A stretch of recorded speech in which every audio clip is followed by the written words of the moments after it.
Bonjour mesdames, bonjour messieurs, que le nom de notre Seigneur Jésus-Christ de Nazareth soit béni. Je profite de ce moment pour vous dire merci, vous qui nous suivez encore une fois de plus, que Dieu vous bénisse. N'hésitez pas à encore partager ces vidéos à des amis, même à des convertis, même à des non-convertis. Notre objectif, c'est que la parole de Dieu puisse être prêchée partout dans le monde. Même des personnes qui sont découragées, qui n'ont plus envie de fréquenter une église, qui n'ont plus envie d'aller à l'église, qui n'ont plus d'espoir. Encore une fois de plus, nous allons parler d'un thème très important. Qu'est-ce que c'est que être chrétien? Est-ce que être chrétien, c'est le fait d'être baptisé? Est-ce que être chrétien, c'est le fait d'avoir son père et sa mère qui vont à l'église? Est-ce que être chrétien, c'est le fait d'avoir une Bible chez soi à la maison? Est-ce que le fait d'être chrétien, c'est le fait juste de pouvoir regarder juste certaines vidéos sur le net, certains enseignements sur YouTube, certains enseignements sur des sites chrétiens? Est-ce que c'est ça, être chrétien? Vous voyez un peu? Donc, nous allons plus ou moins partager un peu concernant cela. Et je crois qu'à la maison, vous vous posez souvent quelques questions au travail avec quelques amis. C'est pourquoi nous allons lire une petite portion de la parole de Dieu dans le livre des Actes des Apôtres au chapitre 11 au verset 26. Je fais la lecture. Et l'ayant trouvé, il leur mena à Antioche pendant toute une année. Ils se réunissent aux assemblées de l'Église et ils enseignaient beaucoup de personnes. Ce fut à Antioche que pour la première fois, les disciples furent appelés chrétiens. La Bible dit qu'ils sont rassemblés dans l'Église. Ils participaient à l'assemblée, à l'enseignement. C'est à Antioche que pour la première fois, les disciples ont été appelés chrétiens. Aujourd'hui, beaucoup de personnes prétendent être chrétiens. Beaucoup de personnes même se posent la question s'ils sont chrétiens. Beaucoup de personnes sont sûres qu'ils sont chrétiens. Vous voyez, et tout un chacun, nous nous trouvons dans des positions différentes. Mais je voudrais qu'ensemble, vous et moi, que nous puissions partager et penser à cela. Ma soeur, mon frère, toi qui me suis, tu te poses la question, est-ce que tu es chrétien? Être chrétien, il y a un processus. La Bible déclare qu'à Antioche, les disciples ont été appelés pour la première fois chrétiens, c'est-à-dire des petits Christ. On a vu en eux des qualités, des attitudes de Christ, des comportements de Christ, qui étaient le pardon, qui était le partage, qui était l'amour, qui était l'unité. Vous voyez, ce sont ces différents types de fruits de l'esprit que les gens ont vu en eux. C'est-à-dire qu'ils se comportaient comme Christ. Et participaient aux assemblées. Aujourd'hui, le fait même de quitter ton assemblée, bien-aimé, déjà, il y a une faille. Aujourd'hui, le fait de rester à la maison, je comprends que tu sois découragé, mais tu as besoin de participer aux enseignements. Tu as besoin de prendre part. Et si tu n'es pas baptisé, je veux t'encourager à te faire baptiser, parce que le baptême fait partie de la famille chrétienne. C'est comme aujourd'hui, quand vous rentrez dans une famille, vous pouvez reconnaître les familles de cette famille, soit par le nom de la famille, souvent par la ressemblance. Souvent même, vous allez remarquer qu'ils ont une manière de parler, ils ont des tics. Et vous voyez un peu. Et dans la famille chrétienne, il y a aussi des tics, il y a aussi des points qui ne manquent pas. Il y a des points aussi qui doivent être similaires. Et c'est tout ça qui fait partie de la famille de Dieu. Aujourd'hui, tu es chrétien, on doit voir en toi le modèle de Christ. Parce que si au trait de tes copines, de tes copains, eux tous remarquent que ce sont eux qui parlent des trucs sexuels, des bêtises de ce monde, des trucs qui ne sont pas bien, et que c'est toi-même en tant que chrétien, tu es au devant de tout ça, le jour où tu leur diras que tu es chrétien, ils vont dire, toi aussi tu es chrétien, vous voyez? Le monde déjà nous interpelle. Parce que pour le monde déjà, le chrétien, il y a un certain barème, il y a un certain critère, il y a des normes. Et ces normes en tant qu'enfant de Dieu, c'est d'abord s'approcher de Christ. C'est le premier pas. C'est lorsqu'on accepte le Seigneur Jésus-Christ en tant que Seigneur et Sauveur que nous faisons partie de la famille de Jésus, de Christ. Après viennent les autres rudiments qui sont le baptême, qui sont par exemple la lecture de la parole de Dieu, qui sont le jeûne, qui sont la délivrance, qui sont l'encadrement, qui sont intégrer un département. Et vous voyez, tout ça ne fait que s'ajouter. Donc aujourd'hui, ta foi chrétienne a besoin de grandir et tu dois grandir pour arriver à un niveau de ta vie chrétienne. Ce n'est pas parce que tu t'assois à la maison et que tu as une Bible que tu es un chrétien. Non. Bien aimé, si tu n'as pas accepté Jésus-Christ en tant que Seigneur et Sauveur, tu ne fais pas partie de la maison de Dieu. Vous comprenez? Quand on prend par exemple un corps de l'armée, par exemple la gendarmerie ou la police, quelqu'un qui ne fait pas partie de ce corps, ce n'est pas parce que tu regardes des films de police à la maison que tu es policier. Non. Il y a une formation qu'ils font. Après la formation, ils vont prêter serment. Vous voyez, on vous dit le baptême de telle promotion. Mais toi, tu es passé par quoi? C'est pas parce que tu as une Bible à la maison. Je dis toujours que des avocats ont une Bible, des médecins ont une Bible. Même des voleurs ont des Bibles. Ça ne fait pas de toi un chrétien, mon frère et ma soeur. Il faut la lire, il faut la mettre en pratique. La première base de la vie chrétienne, c'est accepter Christ en tant que Seigneur et Sauveur. Et si tu n'as pas fait, je t'encourage à le faire. Tu peux faire cette petite prière avec moi. Seigneur Jésus, je te demande pardon car je reconnais que j'ai péché. Seigneur, efface mon nom du livre de la mort, inscris mon nom dans le livre de vie. Seigneur Jésus, je t'accepte en ce jour en tant que Seigneur et Sauveur de ma vie. Prends le contrôle de ma vie, prends le contrôle de mon âme, prends le contrôle de mon esprit et sois le maître de ma vie. Au nom de Jésus-Christ. Amen. Vous voyez, cette prière, elle est simple, mais elle est efficace. Parce que tu le fais du fond de ton cœur. Parce que tu le fais sans pression.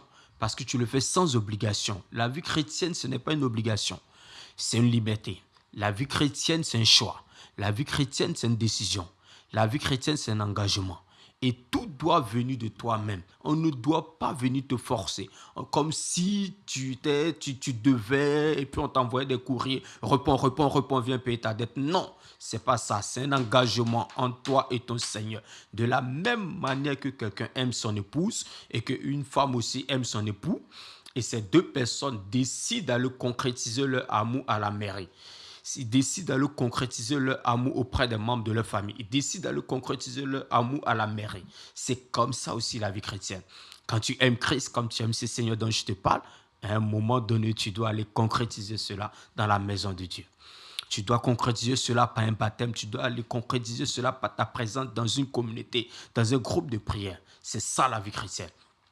Parce que seul tu ne pourras pas grandir. Bien-aimé, seul tu ne peux pas. La preuve est que nous vivons seuls. Quand tu vis seul, imaginons que tu te retrouves seul dans une brousse, que tu es seul, même avec un animal, tu es seul là-bas. Bien aimé, à un moment donné, tu vas péter un cap. Tu risques même de te perdre. Tu seras même hors norme parce que tu n'as pas de télé, tu n'as rien, ni de téléphone. Rien, tu es coupé du monde. Ce n'est pas faisable. Ne soyons pas coupés du monde. Intègre une église. Je comprends que tu es découragé, tu es fatigué et toi-même tu te poses des questions sur ta vie chrétienne. Tu n'as plus foi en ta vie chrétienne. Tu te dis que c'est quelle vie chrétienne je mène. Parce que c'est difficile. Il y a des moments que tu te poses des questions. Même nous, des hommes de Dieu, on se pose des questions. Est-ce que Dieu est avec moi? Cela arrive. Ce sont des épreuves. Il y a des moments où tu vas vivre des moments difficiles. Ce n'est pas parce que tu es chrétien que tu n'as pas vu des moments difficiles. Tu vas vivre des moments difficiles. La Bible déclare que dans les derniers temps, les temps seront difficiles. Et oui, c'est comme ça. Tu peux être chrétien et puis tu peux perdre ton travail. Ce n'est pas parce qu'on est chrétien qu'on ne peut pas perdre notre boulot. On peut perdre notre boulot. L'entreprise peut être en faillite. Tu peux passer par un licenciement. Beaucoup de choses peuvent arriver. Tu peux tomber malade. Mais ressaisis-toi. Ressaisis-toi et reprends vie, reprends force. Et accroche-toi à ton Seigneur Jésus-Christ et demande et fonce encore. En tant que chrétien, l'un des principes importants encore de la vie chrétienne, il faut avoir une Bible. Il faut la méditer. Parce que si je peux dire, c'est le règlement intérieur de la maison. Amen. C'est le règlement intérieur de la maison. C'est en lisant la Bible que tu comprends le règlement intérieur de la maison. Il faut la lire, il faut la pratiquer. C'est en partant à l'église, c'est en ayant des frères et des sœurs en Christ que tu formes la famille. Christ pouvait dire à ses parents sont venus, nous te cherchons depuis un bon bout de temps. Il dit non.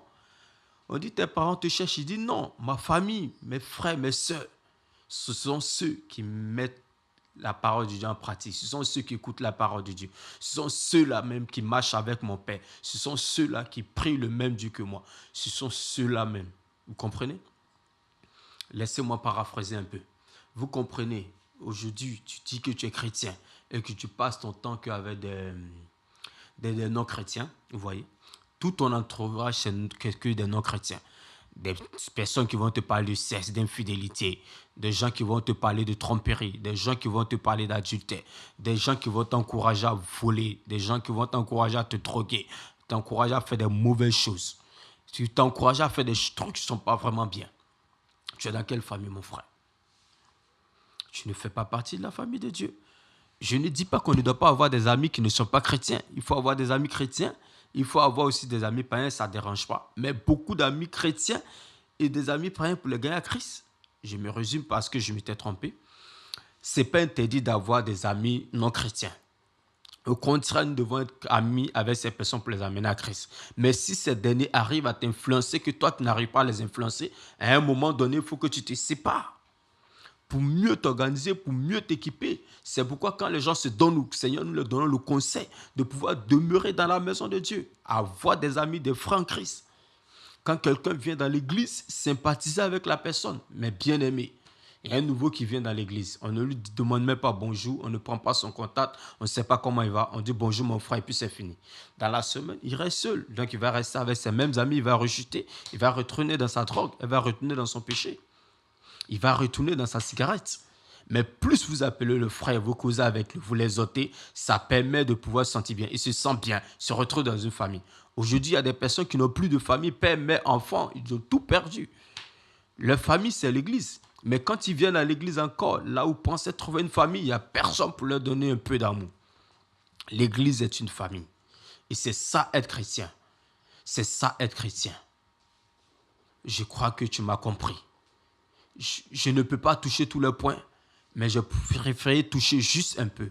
Que tu comprends que être chrétien, ce n'est pas parce que tu ne pries pas beaucoup que tu n'es pas chrétien. Même si tu dis, Seigneur Jésus, prends soin de ma vie. Si tu as accepté Jésus en tant que Seigneur et sauveur de ta vie, c'est encore la base. La prière de 1 heure de temps, de 3 heures de temps, de 10 heures de temps va venir avec le temps. Ça va venir avec le temps. Ce n'est pas parce que tu ne connais pas toute la vie que tu n'es pas chrétien. Si tu acceptes le Seigneur Jésus en tant que Seigneur et sauveur, tu es chrétien. Maintenant, la méditation de la parole va se faire pas à pas. Tu vas grandir. C'est pourquoi il faut approcher quelqu'un qui est ancien dans la foi, qui va t'aider à grandir. Et nous qui sommes anciens dans la foi, donnons du courage aux nouveaux de pouvoir avancer. Ce n'est pas parce que tu as duré dans la maison de Dieu aussi que tu es chrétien. Ça, détrompons-nous.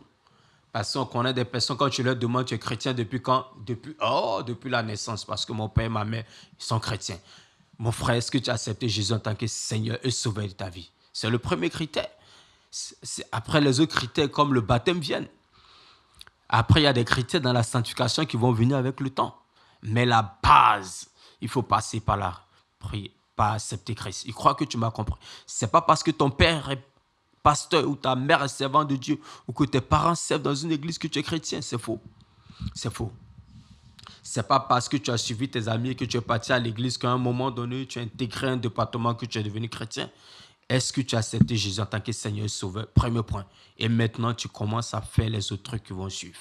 Tu commences à lire la Bible, tu commences à la mettre en pratique, tu commences à te faire baptiser, tu commences. Et tu verras que Dieu te bénira. Je crois que tu as compris quelque chose ce matin, que le nom de notre Seigneur Jésus-Christ soit béni. Amen.